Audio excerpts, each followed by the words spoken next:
29 तारखेला चलो मुंबईचा नारा मनोज जरांगे यांनी दिलेला आहे आणि हे मराठा आरक्षणाचं सामाजिक आंदोलन आहे। त्याला कायम आमचा पाठिंबा राहिलेला आहे।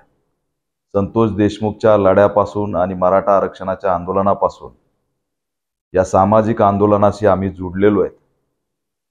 परंतु या आंदोलनाला रोखण्यासाठी राज्य सरकार प्रयत्न करत आहे आणि त्याच्या आडून लक्ष्मण हाके, नवनाथ वाघमारे सारखे काही एलिमेंट्स त्या ठिकाणी अंगावर घालण्याचा प्रयत्न सुरू आहे आणि त्यातूनच बीडमध्ये ओबीसी समाजाच्या नावाखाली एक बैठक झाली आणि त्या बैठकीला ओबीसी आरक्षण बचाव धोरण कमी होतं।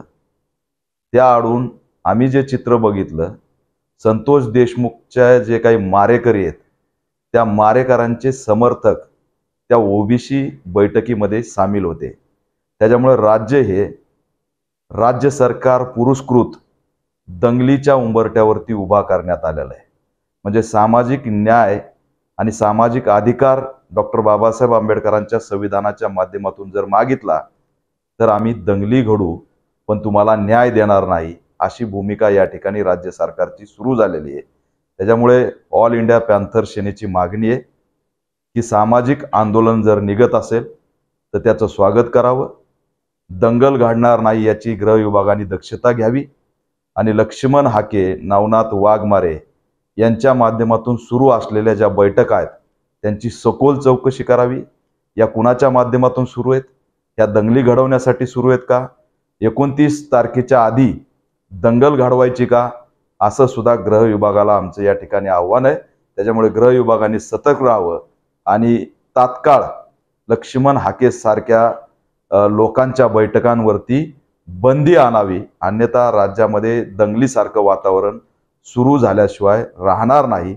दुर्दैवाने राज्य सरकारच दंगलीला त्या ठिकाणी पुरस्कृत करतंय का अशी शंका या ठिकाणी निर्माण झालेली आहे। त्याच्यामुळे मनोज जरांगे यांच्या आंदोलनाला आमचा पाठिंबा आहे, कारण हे आंदोलन सामाजिक आंदोलन आहे आणि त्या ठिकाणी जर दंगली घडल्या तर याला सर्वस्वी राज्य सरकार जबाबदार असेल, असंही आव्हान या माध्यमातून आम्ही करतोय।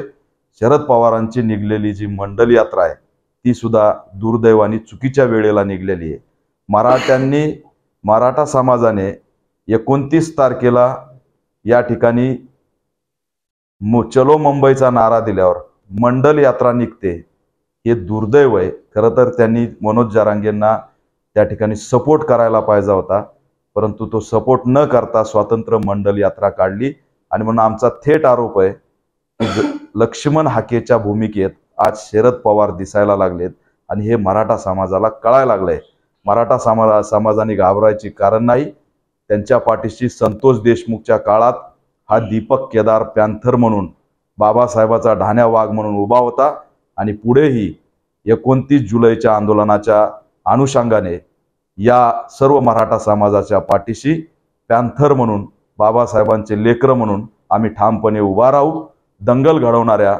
दंगल घडवण्याची मानसिकता ठेवणाऱ्या लक्ष्मण हाकेंसारखेवरती तात्काळ बंदी आणावी अशी आमची मागणी।